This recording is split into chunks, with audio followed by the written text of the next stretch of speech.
Good morning, Sir Fam. So it's 5:20 in the morning. So ito na yung Mitsubishi GLX natin. So bound tayo to Iloilo. Gantok pa pero kaya to. So test drive at long ride natin. First long ride. Yan. So ito na. Nakapack na kami kagabi. Para ready to go na. Na naka-ready niyang lumabas. So samahan niyo kami. Another adventure. 69 kilometers pa lang yung tinakbo sa Fam. 5:23 AM na. And kapag nakabukas yung mga pintuan, yan yung makikita mo. So on na natin. Tingnan natin yung cluster.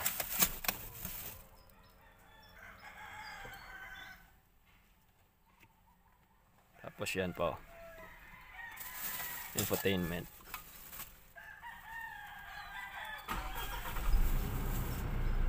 Yan, ganda diba?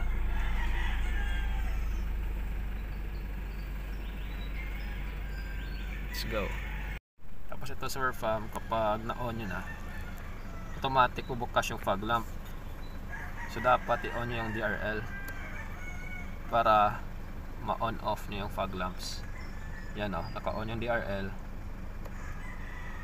Pero automatic makita nyo naka-fog lamp yan. Pag on nyo ng DRL dun sa taas, yan, automatic off yung fog lamps.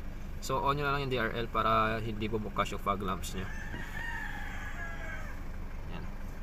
Pero kapag naka-on na, pwede na on-off yung ano. On-off nyo na yung fog lamps. Yan o, umiilaw. Off ko ah. Basta on nyo lang agad yung DRL. Kasi kapag i-off nyo, iilaw yung fog lamps automatically. So, on natin DRL. Off fog lamps. Ito on, ito off. First full tank namin sa Fam. Medyo matagal-tagal pa. Tapos go kami ulit. Mura dito eh. 65 lang. Power diesel. Dito yan sa harap ng NHS. 4,049. 61 liters na karga. Yan.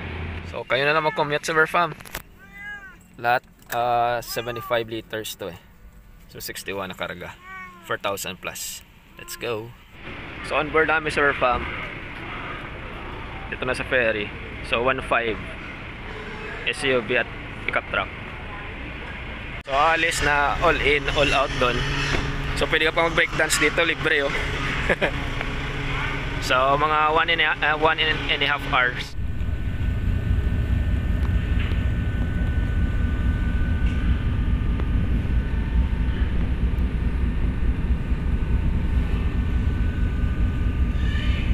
While hindi pa tayo naka-dock sa Damangas Fam, so discuss ko muna yung interior. So infotainment, cluster, ito yung kapag hindi na-on na. So leather sa window, leather to, hard plastic. Tapos may design na siyang ganyan, plastic rin to. Tapos dito na yung mga adjustments sa windows. Tapos sa fold ng mirrors, lock, adjustment sa side mirrors. Yan. Tapos parang nag-combine na sila sa Nissan, kaya medyo malakas na yung AC natin. So 6 speakers to. Ito, tweeter, dun sa baba. Alam niyo yan, may pusa. Tapos dun sa likuran. Tapos may grab bar, grab guard din doon. Grab bar din.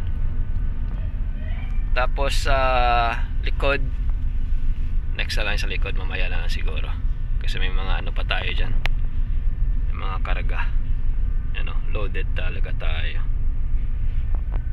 So try natin i-on na. Ito kanina nakita nyo na to. Yan. Wag lang muna totally on. Tapos naglalabasan dyan kapag nakabukas yung windows and infotainment. Tapos ito yung sa front location ng kung saan pwede malagay yun yung gamit. Ito na sa baba.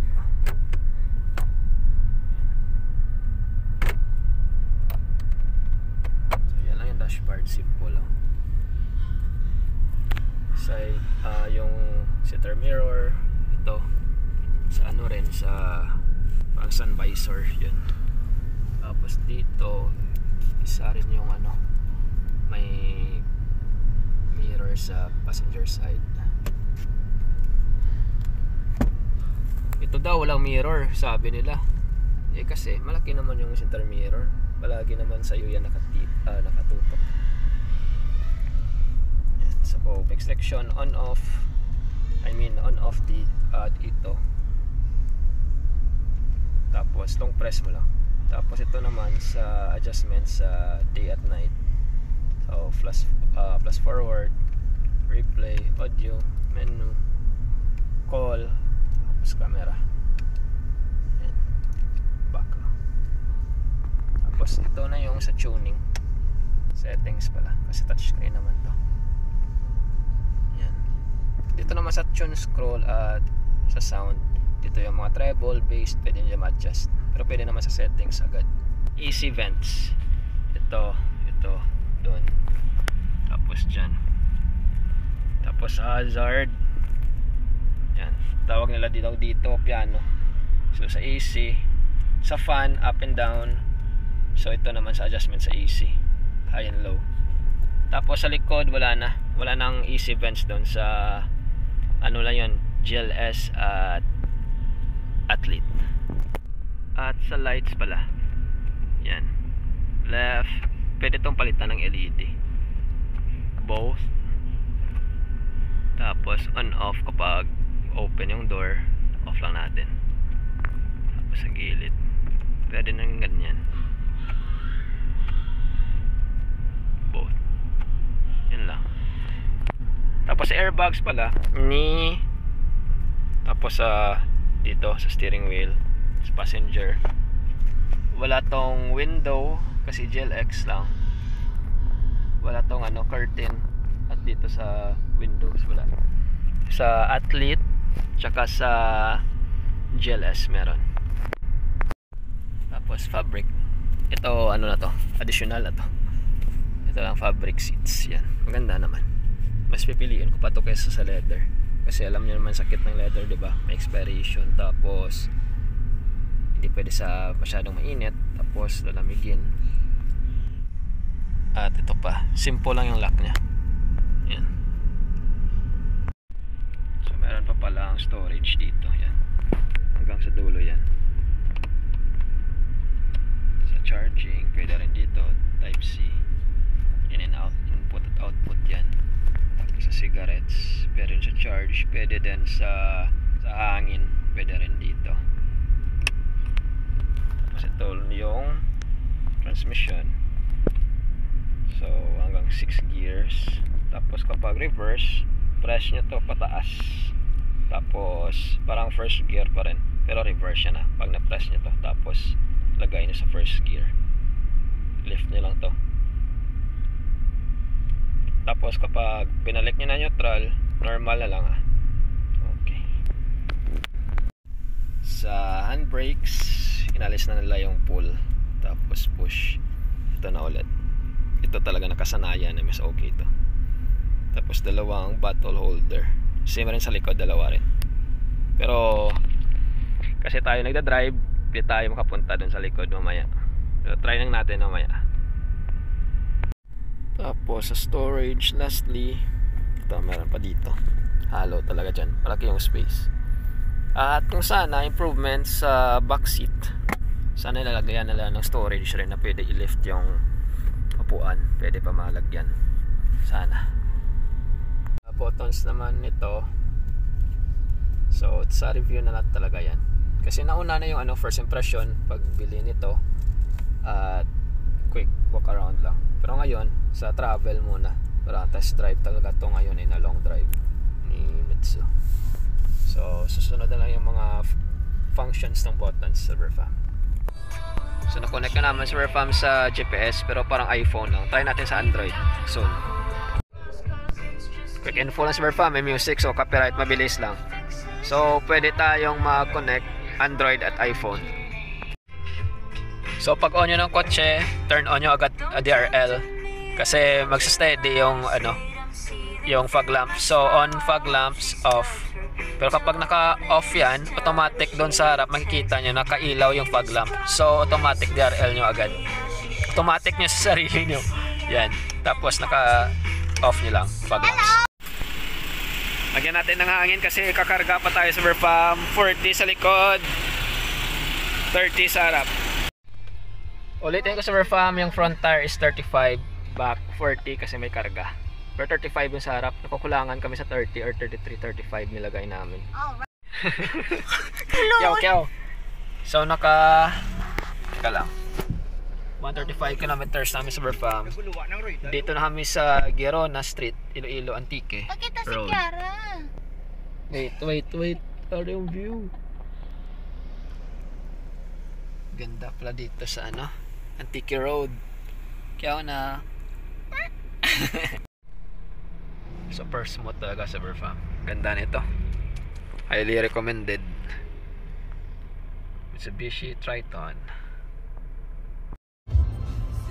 So sobrang smooth. Dalhin kahit one hand lang. Tapos maintain third gear. Yan, grabe yung curve oh. Ito sharp curve pa. Yan. So bugbog siya. Sa 183 kilometers ko lang at tinakbo. Okay na. Credits to my sister. Ano? Ako? Sakon. Alam talaga sa Verfam na hindi. Mas mo to, one hand lang sa curves. So maintain lang. Off-road. Off-road silver fab. Kiara, say hello. Slip na. Okay na. Bye-bye silver fab. Yo, doon ko. Yee, Antique na. Ano Antique? Barangay? Ilabas. Irabas? Ilabas? Okay, ilabas. Ilabas ang palabo. Ilabas ang coke. Ano pa? Lumpia. Ilabas ang lumpia. Uh-oh. Grabe, rice field.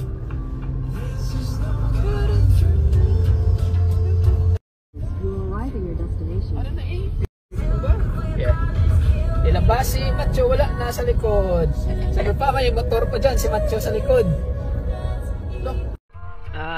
Liligaw na kami. Okay, go. Okay, go daw.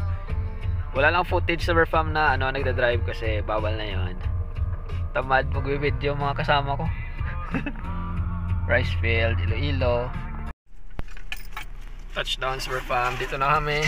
Kakain muna kami ng palabok at Shanghai. Okay. Sa Verfam may baka pa. Need dun sa gilid ng baka. So ito lang finding sa Verfam. Kung babae kayo, hindi siguro bagay sa inyo yung clutch. Medyo matigas eh. Pero normal yan sa mga pickup trucks. Tapos yung pag-deliver nyo dapat dito sa transmission, dapat gently na ipapush nyo talaga.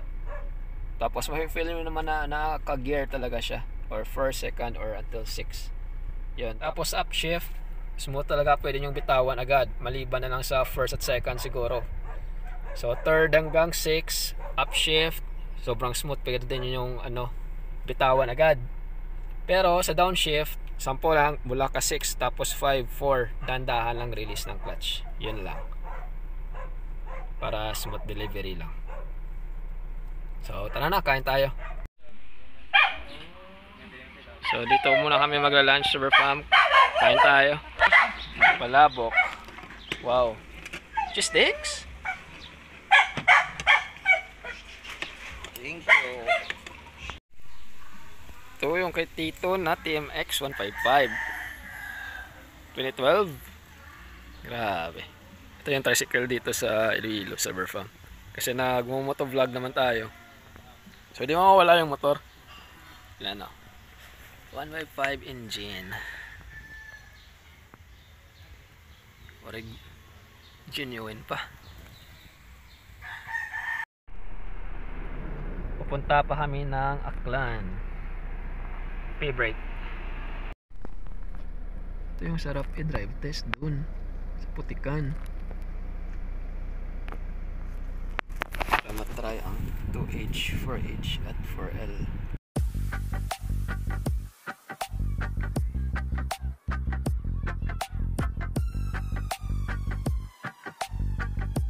Silver Farm, kakapagod. Nandito na kami ngayon sa Aklan. Kanina, first stopover lunch namin doon sa Antique. So, dinner na. So, para panay look pala to kasi bukas, Dumangas Port ulit. Pero, iikot kami. So, kakain muna tayo. Tara, dinner. Sa performance, Silver Farm, wala akong masabi. Super smooth talaga. Tapos, ito pa yung mga karga namin. Yan. May motor pa yan, ha?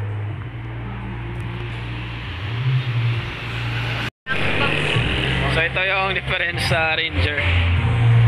Hindi lang nahugasan, mabuti yung Ranger. Yan. Mas mahaba to.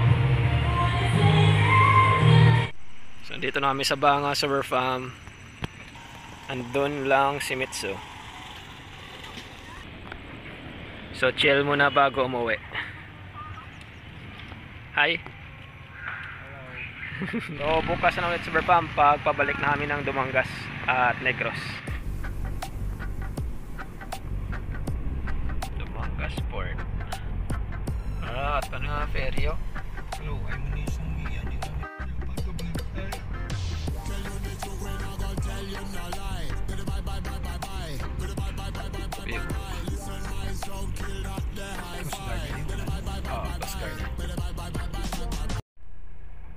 So ito na sa mahabang biyahe, parang panay loop.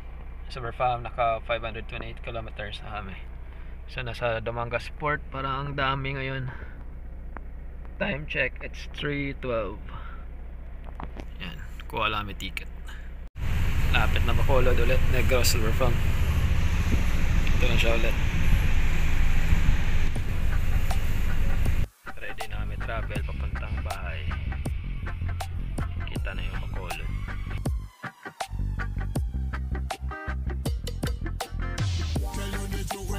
Tell you no lie. Better bye bye bye bye bye. Better bye bye bye bye bye bye bye. Listen my song, kill that the high five.